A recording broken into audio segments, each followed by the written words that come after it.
First time to, di ba? Sa Pilipinas, sabihin na natin na itong bar na to ay para sa mga miyembro ng LGBTQ nandito. Sinasabi nila na pugad ng mga bakla. Pag dumarating ako sa baba, sinasabi na, ay, yung may-ari ng bar, bakla din yan.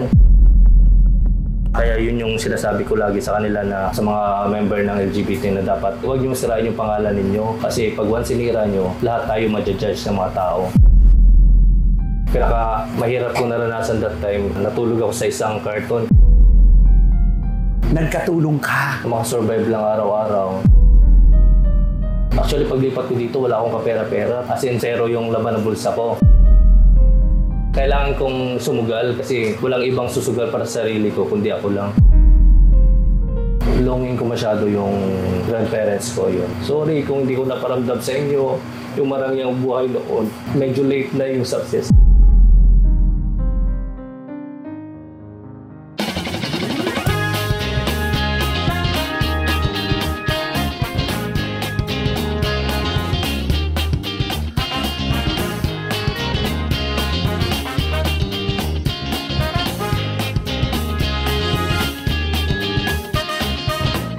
Telma ang mega, Telma ang bash. Dahil ang buhay ay chika-chika lang. Ganon! Hello mga kachika! Welcome to my vlog! At ito na ngayon mga kachika, one-on-one na natin ang nagmamay-ari po ng Aura Bar. Tatlo po ito ha, pero dito po tayo sa main nila, mga kaibigan. Adrian! Welcome to Aura Bar and of course, thank you so much sa pag-invite dito sa vlog po ninyo. Naku, it's my pleasure syempre kasi naririnig-rinig ko na to at least ngayon napuntahan ko na. Panoorin po muna natin to kung ano pong nagaganap dito sa Aura Bar para maingganyo kayong pumunta. Please watch this. Ito, ang pasukan. Marami daw tao talaga daw dito, sobra. Lalo na pag weekend, sobrang daming tao. Pero sa third floor siya ito mga pasukan. Bar na bar, di ba? Welcome to Aura Bar. Ay, may pa-surprise. Hello. Ayan. Ay, etong Aura Bar. Kulay pink talaga, no? Maaga lang tayo ngayon for today's video. Ay, eto na. Hi, Sir Will. Hello. Ayan. Siya po si Adrian. Siya po ang may-ari nito. Welcome to my vlog, Adrian. Thank you po. Welcome din sa Aura Bar, sir. It's my Siyempre. pleasure na makarating kayo dito sa Aura Oo. Bar. Turo mo muna kami nito, Adrian. Sige, sir. Ilan ang capacity nito, Adrian? Pag Sabado napupuno to hanggang 400 persons. 400. Opo. Tingnan mo naman. Grupo-grupo pupunta rito, no? Opo, Kasi, group chat sa mga walk-ins. Welcome po. usually, ang mga customers mo dito? Lahat po exclusive sa LGBT lang po. Ay, LGBT bar pala ito. Opo, Nakakatuwa. Alamin natin mamaya sa ating kwentuhan kung bakit naging LGBT bar ito. Ayan, surprise. Pero for the meantime, ikot muna tayo. May nagper-perform dito gabi-gabi. Every Sabado lang, Friday and Ano yung mga nagper-perform dito? minsan drag queen, minsan comedian. Depende sa program kung anong gaganapin namin. Tapos minsan meron din kami beauty pageant para sa mga LGBT. Kaya medyo malaki yung stage natin. Saka ito yung dressing room ng Aura Bar. Dressing room ng mga entertainers. Opo. Minsan ginagamit siya para sa mga customer pag walang event. Tapos, pakita natin yung mga upuan. Tingnan mo yung daming upuan. So, nagagamit lahat yan. Opo. Kada Sabado gamit po lahat yan. Pag may event, na uubos lahat ng mesa at upuan. Grabe. May entrance ba dito? Wala po. Free entrance. Free entrance So, sa lahat ng LGBT. ang babayaran nila dito, yung orders nila. Yung orders lang po. Tsaka sa mesa wala din pong bayad. Reservation wala pong bayad. Wala. Sa order lang po lahat. So, usually, anong oras nagkakatao dito? Pag mga itong Webes lang po ngayon, Webes at maulan pa. Pag weekdays, nagkakatao tayo ng around 10 hanggang 5 minsan. Ito yung 10? pinakasagsagan ng tao namin. Ito may mga VIP, no? Apo, ito yung VIP namin. Ito yung ginagamit. Pag may event, pag may pageant, ginagawa din siyang dressing room. Ah, okay. At the same time, ginagamit ng mga customer as VIP. May karaoke din. Opo, meron din po. So, pwede sila mag-karaoke din dito? Opo, pwede din po. Grabe. Magkano ang bayad dito? Libre lang po. Kaya Consumable. Opo, consumable. Worth of 8,000 up. Tapos ilan ang capacity nito? Nasa 20 to 30 persons. In fairness, tapos kung 8,000, sulit na ito, pangmasat din talaga. Yes po, pangmasa yung presyohan ng Aura Bar. Kaya dinadayo talaga ng mga customers. Alam mo, Adrian, first time ko lang makapasok sa, hindi naman sa yung LGBT bar na tinatawag. Exclusive lang talaga. Uy, exclusive lang. So, walang mga pasok ditong straight. Meron din po, pero as long as may kasama silang mga LGBT LGBT. Pasok sila? Opo, nakakapasok sila. Tapos ito po, ginawa kong LGBTCI kasi di ba? Ayan. Nagkaroon tayo ng issue about sa Babae LGBT. lalaki. Opo. So ngayon, Kaya ito, exclusive para sa LGBT. At least wala tayong discrimination para sa mga LGBT. walang babae lalaki, halo-halo. Opo.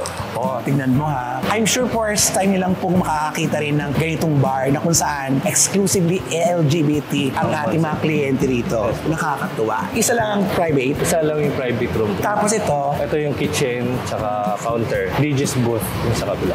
okay. Pasilip din natin kung gaano kalinis ang kitchen. Adrian, okay lang ba? Okay lang. Malinis ang kitchen. Tingnan mo ang kitchen kung gaano kalinis. Sa isang mga resto bar, ayaw na ayaw pinapakita sa vlog. Kasi mahirap malinis to kasi ito yung pinaka-busy part.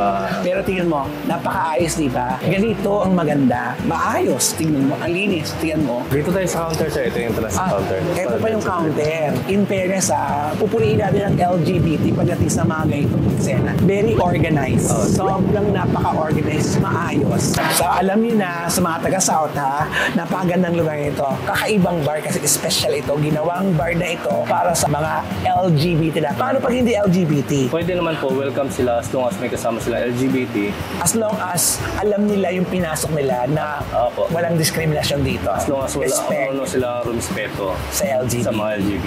Wow, ang galing. Di ba nakaka-intriga dito? Ayan, nakita nyo na kung gaano kasaya dito sa Aura Bar. At ngayon, si Sir Adrian, kausapin natin kung paano nagsimula ang Aura Bar. Pero bago yan, tagasan ka, Adrian? Laking ano po ako, laking Coronadal, South Cotabato, nearby city ng Jensan. Graduated ako ng Bachelor of Science in Commerce, major in Management Accounting. Kailan ka nagpunta ng Maynila? 2013, ako pumunta ng Maynila para maghanap ng trabaho. Wala kang kakilala dito sa Maynila? Yung kapatid ko dito nakatira sa Laguna, pero nakitira ako dun sa kamag-anak ko sa Novaliches. Nagkatulong ako, tinulungan ko lang Ano? sila. Nagkatulong ka? Tinulungan ko sila sa bahay. Parang ako laging katulong nila para makasurvive. Since nakikitira ako, parang Nakikisama ka. Oo, nakikisama. Iyon ang tawag doon. Opo. Dahil nakikitira ka, so lahat ng pwede mong gawin, gagawin mo. Pero nakatapos ka na niyan, di ba? Oo, tapos. Pero nakipagsapalaran ka lang dito sa Novaliches sa unang-unang binurahan na wala kang alam dito sa Maynila. Opo. Ilang taong kang tumagal doon sa bahay ng pinsan mo, di Mga ba? almost 6 months po, nakahanap na ako ng trabaho sa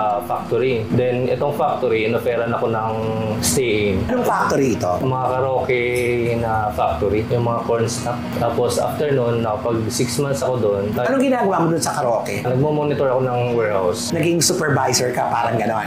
Parang yung outgoing tsaka incoming na stocks, ako nagre-receive, ako nag-check. Wow! So magkano ang una mong sweldo niyan? Taon? Unang sahod ko na nasa 400 a day, 2013. Then after that, mahirap ko naranasan that time. Natulog ako sa isang karton kasi nga wala akong gamit na pang tulog. Pero pinatulog ako ng company dun sa staff house nila. Since wala akong gamit, karton mo na ginamit ko. Kaya yun, hanggang sa sumahod, unti-unting nakapagbili ng mga kumot, mga unan. Ayun, na-survive. Anim na buwan kang tumagal lang doon? 6 months. One contract. Tapos after nun, Umuwi na ako ng Laguna sa kapatid ko. Nag-apply ako dito sa SM Dasma. ng Promo boy, yung naglalapel. naglalapel. Opo. Ano tinitinda mo nun? Clear na shampoo. Nasa ano ka, supermarket? Supermarket. Oo, promadizer. Promodizer. Oo. Hanggang sa nakapagtrabaho ako sa accounting firm. Ilan taong kang tumagal doon sa Almost promadizer? lang. 6 months lang din. Then after noon, nakapag-apply ako sa Caparal Appliances. Doon ako tumagal. Almost 2 years ako naging Accounting staff ka na doon. Opo. Ito na yung tinapos mo na. Yung pinag-aralan ko. Then after noon, nakapag-apply ako sa LBC. Palipat-lipat yung trabaho ko, hindi consistent kasi. Bakit? Ang bilis ko magsawa sa trabaho. Nagsasawa ka sa trabaho Lalo o pa- dahil sa kita mo? Isang factor din yung mababa ang sahod. Then after noon, pagkalipat ko LBC, lumipat ako ng SNR Ano muna naging trabaho mo sa LBC naman? front associate. So ikaw yung tumatanggap ng mga padala. Oo. Ilang taon ka naman tumagal sa LBC? Ano lang, doon? 1 year lang din ako sa LBC. At least naka 1 year ka na noon. Dasmariñas. O saan ka na tumitira noon that time? Nagre-rent ako, palipat-lipat, NPA din ako.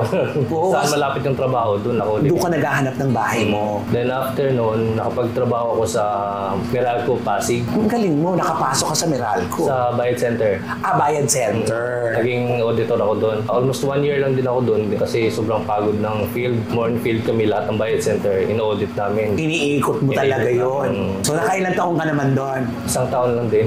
Mabilis kang magsawa sa trabaho. Pero hindi ako nababakante ng trabaho. Hindi akong kampante na wala akong trabaho kasi nga wala naman akong aasahan. Pamilya ko wala namang magbibigay. Kundi sarili ko lang. Kaya, Oo, kumbaga, hila mo, buntot mo. Yun. Lalo dito sa Manila, nakikirental ka, pagkain mo, may bayad, gastos bayad. mo. Opo. So right after sa Meralco, na turnover sa akin yung bahay sa Dasmariñas. Ay, nag-loan ka kagad. Housing loan ako. Tapos nung nag-housing loan ako, na-turnover na, lumipat ako ng Dasmariñas. Nag-apply ako sa SNR Imus, yung mga imported goods. Doon ako naging inventory control group, nasama ko doon. Parang nagsawa din ako kasi nga sobrang hirap pa rin. Ilan taong ka naman tumagal doon? Mga almost 2 years. Then after that, nakapag-decide ako na mag-abroad. Saan ka naman napuntang bansa? Sa Saudi Arabia. Ano naman ang trabaho mo sa Saudi Arabia? Sa ibang bansa kasi all around ka. Merchandising, pwede accounting, pwede inventory. Kasi yung mga Pilipino doon, yun yung pinaka-masisipag at matatalino. All around kami kahit anong trabaho, kahit maliit yung sahod, pero laban lang. Ilan taong ka tumagal sa Saudi? 2 years. Doon One contract. Tapos doon ka nakaipon? Doon ako nag-ipon. Kasi bago ako nag-Saudi, naranasan ko na kahit piso wala ako sa bulsa ko. Bakit? Siguro talagang side na side yung gastos. Hindi ako marunong mag-ipon. Kaya nasa side ako sa pera. Oo. Doon ko na-realize na gano'ng kahirap yung pera nung nasa Saudi ako. Hindi ka pwedeng mag-resign, hindi ka pwedeng umalis. Nakatulad ng ginagawa mo, Oo. na anytime pwede kang umalis. Kaya sabi ko, after ko dito, hindi na ako magiging empleyado o magiging businessman na ako, sabi ko gano'n. Kaya yun, never ako bumili ng cellphone, never ako bumili ng sapatos, ng mga mamahaling gamit nung nasa Saudi ako. Inisip mo talaga, magtitipid ka na talaga Yun. para makapagtayo ka ng business pag uwi mo. Oo, yun. Tapos, in that 2 years, lagi ko pinapanood si Sir Ching Kitan. Diba? Yung Ching Positive? Oo, Ching Positive. Oo. Si financial advisor siya din. Pag sa Saudi kasi, dalawang klaseng tao sa Saudi kasi. It's either gala ka or Taong bahay ka. Taong bahay ka. Good thing yung nangyari sa akin kasi makasama ko sa bahay, mga taong bahay, tsaka pamilyado. Ayun. Ako lang yung single. Kaya pag after ng trabaho, bahay lang kami, tulog, cellphone, YouTube, gano'n. Kaya in that 2 years, napag-aralan ko lahat ng mga paano mag-ipon, paano magkaroon ng pera, paano maganyan, paano buhayin yung pera. Parang na-apply ko sa sarili ko nung pag-uwi ko ng Pilipinas. After 2 years, umuwi ka, ano ang unang business na pinut up mo? Nung nasa Saudi ako, bumili na ako ng stante para sa bigasan. Kasi nga, magbibigasan ako. Yun yung pinakaunang Ayun ang pinaka-ano mo, unang-unang pumasok sa isip mo. Bumili na ako sobrang mga 20,000 at investment ko para lang sa glass ng bigasan. Saan mo sana itatayo yung bigasan na Sa yan? Tansa, Cavite. Doon sa binalan mong bahay? Oo, doon. Then after nun, na-reject ako nung company na Shopwise kasi sa kanila pala yung pwesto na rerentahan ko sana kasi bawal kasi nagbebenta din sila ng bigas. Oo. So na-reject ako, nag-iya ako ng mga kainuman. Kasi na-disappoint Oo, ka? disappoint ako. Nung nasa Saudi pa ako, alam ko na yung kwento dito sa tapat ng Meralco, doon sa likod ng SM. SM Bacoor? Opo. Diyan yung tambayan ng mga LGBT. So pumunta kami dyan, diyan tambay kami. Napansin ko, ang daming tao nakatayo, ang daming gustong uminom, walang pwesto, walang upuan. Tapos kinabukasan, in-inquire ko agad. Right after nun, binayaran ko, sabi ito na lang business ko. Binenta ko lahat, mga glass, mga na-invest ko sa bigasan. Yun yung pinutap ko. In 1 week na build up ko siya, nakapag-operate agad ako 1 week. Parang In 1 week? In 1 week lang. Ang galing mo. kasi sobrang late lang kasi, sir. Ilang Sobrang capacity lang ito? Capacity nun, mga 50 person lang. As in talagang simple lang talaga, hindi mo na pinaganda. As in kung ano na lang yung nandun, ganun lang yun. Para sa akin, yun yung pinakamaganda that time kasi lumabas yung uniqueness ng Aura Bar na kulay pink, yung trademark niya. Tapos kami yung pinakaunang gumamit ng mineral water, kami yung unang gumamit ng tissue. Kaya para sa akin, kami yung pinaka-unique that time. Yung pinanggalingan mo kasi talagang masang-mas talaga. Masang-masa talaga. Inuman lang talaga, baha-bahala. Pero ikaw pinaganda mo, ni-level up mo. Nidevelop ko yung Venue and everything, at saka yung services. Opo. Bakit Aura? Yun ang unang-unang Aura po na tinayo niya dun sa may harapan ng SM Bacoor, may Meralco doon. Doon siya unang-unang tayo ng Aura Bar na 50 persons lang ang kasya. Ngayon, naging ano yun? Patok. pumatok siya. Unang araw na nag-open kami, kumita agad. Ba't kami? Sino ang kasosyo mo? I mean, ako lang mag-isa. Ikaw lang Kumita mag-isa. yung bar, kasama ng mga team ko. Ilan ang waiter mo noon? 3 lang kami. Kasama ka na rin doon. Ay, cashier ka na. Isang tagaluto, isang waiter. Tapos nag-waiter din ako that time. Tingnan mo, ang galing! Tapos minsan dumarating pa sa point na dalawa lang kami. Yung isa tagaluto, ako cashier tsaka waiter. Ayun, tulungan lang kami. Tapos ang pinaka-good thing doon, yung mga customer namin, tumutulong sila na sila na mismo nagkukusa na sila kukuha ng yelo, yung mga ganun. Nagse-self-service Oo, na sila. Na siguro nakikita nila na ang sipag naman ito. Kaya sobrang thankful din ako sa kanila kasi kung wala din sila, wala din yung Aura Bar. So, nung unang araw mo, kasi yan ang pinakamahirap din, yung pagsisimula. Talagang palabas lahat ang pera mo, pero naranasan mo ba yun? Yung talagang abono ka? Oo, sir. The last day na bago ako mag-operate, as in zero yung laman ng bulsa ko. Nanghiram pa ako ng pera doon sa partner ko dati na pang yelo. Partner? Boyfriend ko that time. So, ito na po. Sa kanya na po nanggaling. May boyfriend po siya at siya po ay miyembro ng... LGBT member po ako. Proud po ako na member po ako. Since before, nagtatago ako sa family ko, sa mga tropa na yung personality ko. Then medyo nakakapagod na magtago. Dito mo na nilabas. Pagtayo mo ng bar. Tayo ko ng bar, doon ko na pinakita. Ang galing.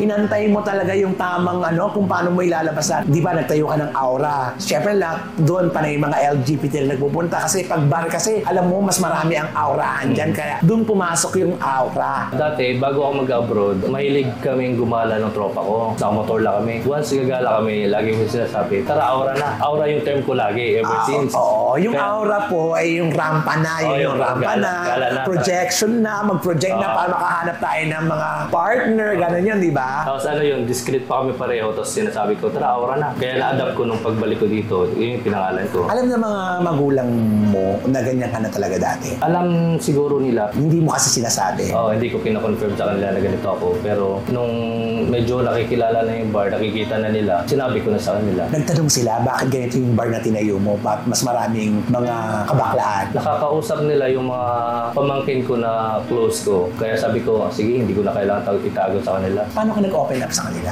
Through text lang. Kanino ka nag-open up? Sa nanay ko, sa tito ko, tsaka sa tita ko. Nasaan ang tatay mo nun? Yung nagpalaki sa akin, lolo't lola ko, yung nanay ko, parang tinuring ko na kapatid. Kasi yung pagpapalaki sa akin, akala ko kapatid ko yung mga tito ko. Yun ang palaki sa'yo. Tapos pati yun sa birth certificate, yung lola't lolo ko. Ang apelido gamit mo. Kaya nung siguro nasa high school na ako, tsaka ko nalalaman na hindi ko pala sila tunay na magulang. Pakalungkot naman nun. Paano mo nalaman? Sino nagtapat sa'yo? Yung mga kapitbahay lang din, nagkikwento na hindi ka na anak, hindi ka na kapatid, ganyan. Yung mga ganong pasaring. Hanggang sa tumagal, natatanong ko yung mga kapitbahay ko. Ayun, okay lang. Parang tinanggap ko na lang din. Kasi nga, yung lolo't lola ko, hindi naman sila nagkulang kung paano ako palaki. Hindi ka naghahanap nun dati kung sino ang nanay mo, kung sino ang tatay mo. Kasi lola't lola lang nakagisdan mo, di ba? Hindi mo na itanong yun. Hindi, ang kwento naman kasi ng mga kapitbahay namin, sabi nila, jowa daw na hindi sila nagkatuluyan. Kasi bata pa yung nanay ko that time. Nasa 16 years old siya. Ayaw ng lolo't lola ko na ipakasal. Pero nasa ang nanay mo that time? Nasa Bohol, pinapag-aral siya. Iniwan ka sa mga lola't lolo mo. Kaya ang kinagistan mo tuloy mga tito mo, kapatid mo. Parang nasanay din ako na kaming tatlo lang ng lolo't lola ko sa bahay. Hanggang high school siguro ganun yung buhay namin. Wala kang tanong? Hindi naman kasi ramdam ko na may pagmamahal ng lolo't lola ko. Napunuan? Oo. Ang galing. Tsaka din parang ako yung pinakaunang apo nila. Tsaka wala na silang inaalagaan. Kaya sa akin, kung naging success ako sa business ko, hindi ako nakaganti dun sa lolo't lola ko. Ay bakit? Kasi wala na sila. Nakakalungkot naman yun. Kung kailan na, ito na yung panahon na para makabawi ka sana, di ba? Nagkatrabaho ka na, hindi mo ba sila nabalikan? Nabalikan ko naman yung lola ko. Nalagaan ko naman siya sa isang bahay bago siya nawala. Parang ako nagpapaligo, ako nag-ano ng duming. Lolo ko ganun din. Pero during that time, sa lolo ko talaga, hindi kasi ako nakafocus. Kasi nagtatrabaho pa ako that time sa Century. Kaya hindi ako nakakauwi sa bahay namin. Medyo malayo. Kaya naman pala kanina, nung nagsisimula tayo, alam mo, may lumot yung mga mata mo. Naisip mo bang may tatanong ko sa iyo to? Hindi. Hindi. Marami nakakalam ng kwento mo. Yung mga kilala ko lang, yung mga naging partner ko, sinishare ko naman sa kanila. Kaya pala napaka-strong mo. Nasaan yung mga kapatid mo? Ito ba yung mga biological kapatid mo? Ito yung mga tito mo na tinatawag? Yung mga tito ko, nasa probinsya sila. Meron ako dito ng tito sa Quezon City, mag-isa. Tapos yung biological ko ng mga kapatid, sa side ng mother, nasa Mindanao. Tapos yung isa nasa Cebu. Okay naman yung relasyon, pero malayo ang loob namin. Kasi nga hindi kayo lumaki together. Ikaw hiwalay na hiwalay ka. Kaya ganun pala, ikaw ka seryoso sa buhay mo kasi parang wala ka palang aasahan. Sarili mo lang ang aasahan mo. Kaya itong interview mo, mabalik tayo dun sa Aura, halos maubos pala yung pera mo dito, dun sa Aura, yung kinita mo sa abroad. Tapos, kailan mo nakita yung Aura na parang, eto na, sumisipa na yung Aura? Nung after pandemic na. After pandemic? So, kailan lang ito? Netong noong 2022. Nung nakalipat na kami dito, medyo kumikita na siya. Actually, paglipat ko dito, wala akong kapera-pera, pero sumugal ako, sabi ko gano'n. Saka kumuha ng pera mo, pinapunan dito. Ako sa Bombay. Pumunta ako sa Bombay that time. Sabi ko, laban ko na to kasi pag maraming customer, mababawi din, mababayaran. Ang galing mo, no? Ang tapang mo. Malakas loob ko. Ang lakas ng loob mo. Kasi nga, kailangan kong sumugal kasi walang ibang susugal para sa sarili ko, kundi ako lang. Pati nga yung mga upuan ko, puutangan ko muna yung 2 weeks. Saka ako babayaran after, pag kumita na ulit. Pero nakita mo sa kabila ng mahabang pinagdaanan mo, yung journey mo na nag-iisa ka lang. Pero ngayon may partner ka na, sabi mo, di ba? Yung partner mo ito ba yung kasama mo na nagsisimula yung aura? Hindi. Nakilala mo na lang siya nung may aura na. Actually, yung partner ko ngayon, bago lang siya. 2 months ka lang. Tapos, yung mga ex ko, yun yung mga nakasama ko. Nakatulong din sa iyo. Nakatulong during struggle ko sa Pero, ginagantihan ko yung mga tulong nila sa akin. Yung isa ko, nagtatabaho pa rin siya kahit paano dito. Yung ex mo? Siya yung nag-audit tsaka inventory. At the same time, nag-aaral siya. Tingnan nyo, napakahusay mo. Nakita mo sa kabila ng masayahin na lugar na itinayo mo, may malungkot pala behind the aura. Tapos mga kachika, hindi lang po ito. Ito, di ba nabanggit namin kanina nung habang umiikot kami, 400 katao po ang pwedeng pumunta rito. Tuwing weekend po, nararanasan niya po yun. Isipin niyo yun kung gaano kalaki na ang kinikita ng aura. Tapos, may 3 branches ka na. Ikaw ba may-ari nito lahat? Yung San Pedro, hindi na. Franchise? Uyan mo, may nagpa-franchise pa. So, kamusta na ang buhay ni Adrian? Okay naman, hindi lang ako nagiging kampante sa buhay ko kasi in a moment, pwede siyang bawiin ni Lord. Kaya laban lang, hindi ako nakakampante mag-ads, mag-invite mga customer para at least tuloy pa rin yung customer na pupunta dito. Lalo pag may mga competitors. Alam mo, mabait ka. Nararamdaman ko yung puso mo, napakabait mo. Kaya nakita mo, ito na yung hindi mo pinangarap. Hindi ko pinangarap. Hindi mo pinangarap ito. Nabayaran mo na lahat ng utang mo sa Bombay, lahat-lahat. Nakakaipon ka na, I'm sure. Meron ka na sariling bahay, may sasakyan ka na. Napakabait ng Diyos sa'yo. Sabi ko nga sa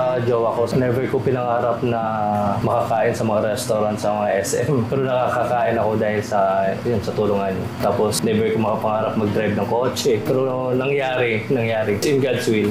Kasi nga, mabait ka. Unang-una, masinop ka. Hindi ka waldas. Yung lahat ng kinikita mo, intact. Alam mo kung saan gadalayin. Alam mong umutang. Alam mong magbayan. Kampante lang din ako sa kung anong kinikita. Sa yung kinakain, kampante lang kung anong meron. Hindi kami sobrang expense na kumain kung saan-saan. Kaya matipid kayo, masinop kayo. So, itong malaking to, ilang taon na to? 2 years na. 2 years na. So far, So good. so good. Ay, talagang so good. At ito na, bakit LGBT? Diba? Paliwanag mo bakit LGBT ang nagpupunta rito. Actually, hindi ko naman talaga pinlano to eh. Parang pinlano na ni Lord na. Kasi nga, during that time, hindi ko expected na mag-bar. Then, hindi ko expected na ito yung mga market ko. Parang dumating na lang sa point na sila yung laging nandyan. Sila yung dumating. Saka sila yung kaori ko. Parang yung discrimination ng ibang tao para sa aming mga LGBT, yun ina-apply ko para ma-secure yung safe space para sa mga LGBT. Ano bang naranasan mo na discrimination na talagang hindi mo makalimutan? Actually, marami po. Yung kinukutsa, pagtatawanan ng Mga ilang taon ka nito? Ito lang din, itong Ay, kahit ito lang saan. din. Kahit saan marami. Ano sinasabi? Kahit dito naman sa bar, meron din. Anong sinasabi sa'yo? Katulad nito, sinasabi nila na pugad ng mga bakla. Hinahayaan ko lang kasi nga, hindi nila naiintindihan yung safe space natin mga LGBT. Kaya yun yung sinasabi ko lagi sa kanila na sa mga member ng LGBT na dapat huwag niyo masirain yung pangalan ninyo kasi pag once sinira nyo, lahat tayo ma-judge ng mga tao. Totoo, yan lang laging nangyayari. Lahat tayo mga bakla, pag isang gumawa ng masama, lahat na damay-damay na which is na dapat hinihiwalay nila yung mga gumawa ng masama kasi sila yun hindi naman lahat pare-pareho ng pag may masamang bakla, lahat na masamang bakla, hindi po ganon. Ano pa mga karanasan mo na kinukutya ka? Pag dumarating ako sa baba, sinasabi na, ay, yung may-ari ng bar, bakla din yan. Pag naririnig mo yan, Hinahayaan ko na lang kasi totoo naman pero masakit sa part ko. Ayoko kasi tinatawag akong bakla eh. Even though aminado ako bakla ako pero masakit kasi insulto para sa akin. Oo. Yung iba okay lang sa kanila tawagin silang gano'n pero may mga tao din kasi na kahit member ng LGBT ayun lang ginaganon sila. Totoo. Kahit nakakilala mo tawagin mo sa pangalan. Yan yung respeto na tinatawag na gusto natin, di ba? Ano ba pagkakaiba natin, di ba? Pare-pareho naman tayong tao. Alam ko meron pa sa puso mo na talagang hindi mo kakalimutan na panlalait na ginawa sa'yo. So far wala naman na masyado. Yung yung nakikita ko sa mga kapwa ko na minamalit sila, yung katulad nung sa CR nga, sabi ko big deal masyado yung sa CR which is pwede naman silang gumawa or gawa ng palaan. Kaya Kaya sabi ko, i-impose ko sa Aura Bar na ito exclusive for LGBT CR. Since walang CR or ayaw tanggapin ng gobyerno yung CR para sa LGBT, ako mag-i-impose para dito sa place ng Aura Bar. Tingnan mo, mga kachika, yung kapakanan ng mga kabaklaan, dito nyo matatagpuan sa Aura. Safe tayong lahat ng mga kabaklaan dito. Mga taga-LGBTQ, lahat nandito tayo. First time to, di ba? Sa Pilipinas, sabihin na natin na itong bar na to ay para sa mga miyembro ng LGBTQ nandito. Aura. Yun po kanina pinag-uusapan natin. Lahat na nagpupunta rito ay may mga gustong magsaya, gusto maging free sa sarili. Di ba? Parang may lungkot pa sa mga mata mo. Ano pa ang kulang sa'yo? Siguro longing ko masyado yung grandparents ko yun. Tsaka yung parang gusto ko rin magkaroon ng sariling anak. Alam mo, mangyayari yun. Kasi pag gusto mo naman, mangyayari, di ba? Kasi choice natin yun eh. Kung ano yung gusto natin gawin sa buhay natin, kahit na ano ka pa, kahit sino ka pa, basta pag gusto mo, magagawa mo. Ang tanong, gusto mo magkaanak? So, syempre, papatol ka na ngayon sa babae. Kaya mo. Kaya naman. Yun naman pala. Yung tamang tao lang siguro para Ay, open ka. hindi pa. Parang yung love ko nasa kapwa ko, pero yung siguro anak lang talaga. Anak lang gusto mo. Kamusta naman kayo ng partner mo? Ayos naman. Mas bata sa akin. Kaya yun, medyo away, bate, pero so far so good. Eh, gano'n naman talaga ang relasyon, di ba? Gano'n lang talaga. Pero masaya. May napagsasabihan ka, nasamahan ng loob, may kakampi ka, parang pag time na feeling mo mag-isa ka lang. Eh, yung mga kapatid mo, nagkikita-kita pa rin kayo? Nakikita pa rin kami. Last, nakita namin nung Holy Week. Tapos this coming October din. Nagkikita-kita Nakikita kami sa Bohol. Oo, tingnan para mo. sa reunion. Oo. Galing. At least, di ba, yung dating scattered na pamilya, ngayon, di ba, buong-buo na. Tapos nabuo mo na rin ang pangarap mo at ang gusto mo para sa sarili mo. At alam mo pa, ang gusto mo magkaroon ng sariling anak. Darating din yan. Alam mo, yung mga hindi mo nga pinangarap, dumating. Ito pa kayang pinapangarap mo na may goal ka. Mangyayari yan. Di ba? At saka alam niyo po, lahat ng nakausap ko, nakakilala siya, isa lang ang sinasabi na mabait ka. Lahat ng sabi, kuya, pupunta ka sa Aura, napakabait nun si Adrian, sobrang mabait. Pinapangaralan mo daw yung mga bakla nagpupunta rito. Ano din, parang pinopromote ko rin sa kanila na kasi mostly talaga meron ng HIV, kumakalat ng HIV. Pinopromote ko na magugumamit ng condom. Awareness, ganun. Yun din yung isa sa advocacy namin. Aside dito sa Aura, meron ka pa ba mga proyekto para sa mga sangkabaklaan? Yung bagong labas ko lang kahapon lang, Bakla for a Cause. Ano naman tong Bakla for a Yung Cause? Bakla for a Cause, pwede sila mag-donate ng mga goods, mga damit para dun sa mga nabahaan nitong bahalang. Sa mga kasamaan natin, mga bakla talaga na wala. Kahit sa mga ibang community, tumutulong kami. Kahit hindi na Hindi LGBT. lahat ng nangangailangan ng tulong. Then nagpapakain kami ng mga bata, namimigay kami ng mga tsinelas. Yung ibang customer nagbibigay, tapos kami pag Kayo na nagdadag. kami nagbibigay. Especially pag December, pag birthday ko, nagbibigay kami. Simula nung nalipat kami dito. Alam mo kaya lalo kang blessed eh. Kasi binabalik-balikan mo lagi, pinanggalingan mo, pinagmulan mo. Napakabait mo, Adrian. Hindi, dahil lang siguro sa nasubok ako ng panahon. Sobrang dami ng taong nakasalamuha. Paladasal ka ba, Adrian? Opo. Anong dinadasal mo dati nung walang-wala ka pa? Anong sinasabi mo sa Diyos? Makasurvive lang araw-araw. Yun ang pinagdadasal mo dati, makasurvive araw-araw. Ngayon, eto, hindi na araw-araw. Ang habang buhay ka nang makakasurvive. Pwede ba natin sabihin yun? Hindi rin. Kasi sabi ko nga sa mga tropa ko, hindi ako kampante kung anong meron ako. Kasi nga, any moment, pwedeng mawala sa atin to. Any mali mo lang na desisyon, pwedeng mawala to. Kaya takot kang magdesisyon ura-urada. Oo. At gusto ko, sabihin mo sa mga kasamahan natin, mga taga-LGBTQ, anong payo mo sa kanila? Una, sa lahat ng mga ka-Aura, lahat ng mga customer ng Aura Bar, sobrang thank you guys kasi wala yung Aura Bar kung wala kayo. Kaya simula nung Aura 1, Aura 2, 3, 4, andyan pa rin kayo sumusuporta sa Aura Bar. Hindi kayo nawawala kahit na anong season, anong problema, andyan pa rin kayo. Sobrang salamat sa inyong lahat. Thank you so much. Sa mga kapatid mo, Sa mga kapatid ko, thank you po kasi during the time nag-aaral ako, andyan pa rin kayo, sinusuportahan niyo ako. Basta thank you sa inyo. at least nag-ano kayo ngayon, di ba? Nag-uusap, nag-aano kami ng mga kung anong kailangan, tutulungan, gano'n. Kung nandito ang lola at lolo mo, anong gusto mong sabihin sa kanila na I'm sure binabantayan kanila? Sa lolo at lola ko, thank you so much kasi wala ako sa mundo kung wala kayo. Sobrang thank you. Every time na nauwi ako ng Mindanao, sila yung pinakauna ko lagi pinupuntahan. Sila lang yung nagbigay ng pagmamahal sa akin ever since. Kaya sorry kung hindi ko naparamdam sa inyo yung marangyang buhay noon. Medyo late na yung success, kaya pasensya at salamat sa lahat-lahat. Gusto ko lang yung sobrang yakap para sa kanila. Pero alam mo, nandito lang ang lolo at lolo mo. Nakikita ka nila kung gaano ka successful. Tuwang-tuwa sila sa nangyari sa'yo. Kaya patuloy mo lang ang pagiging magandang puso mo sa lahat, hindi lang sa mga LGBT o sa mga kasamahan natin, kundi sa lahat pang tao. Ipagpatuloy mo yan dahil nararamdaman ko, malayo pa at lalaki pa ng bonggang-bongga ang negosyo mo. Tandaan mo yan kasi mabuti kang tao. Sobra. Good luck and more power. Maraming salamat. Pinatuloy mo kami dito. Mga kachika, nakita niyo po ang kwento niya. Sobrang kahanga-hanga. Kaya naku, sana dumami pa ang tulad mo na nagsimula sa walang-wala at ngayon, eto na. Umaaura na! Aura na. Ang aura ay bukas. Yung Aura Bar Bacoor bukas po every Monday to Sunday, 6 p.m. hanggang 6 a.m. ng Umaga. Tapos, dito po yung Facebook niya. Pwede kayong magpa-reserve dito. Pwede kayong pumunta. Basta magsama lang kayo na mga ka-aurahan dito. May tagline kayo dito sa Aura. Nalasing ka na, may aura ka pa. Ayun! Thank you very much, Adrian. So mga kachika sa aking vlog, Deadmang Nega, Deadmang Bash, dahil ang buhay ay chika-chika lang.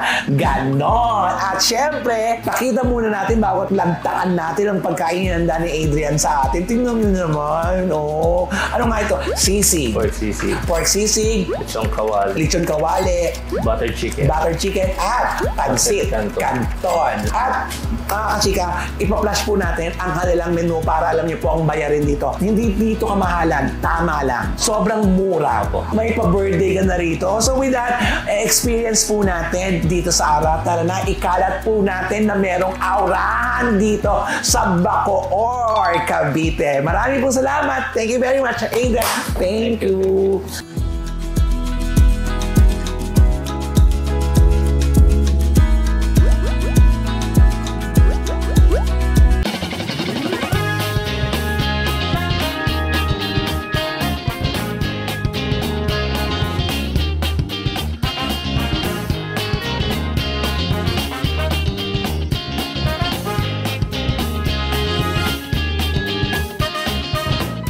Deadma ang Mega, Deadma ang Bash, dahil ang buhay ay chika-chika lang.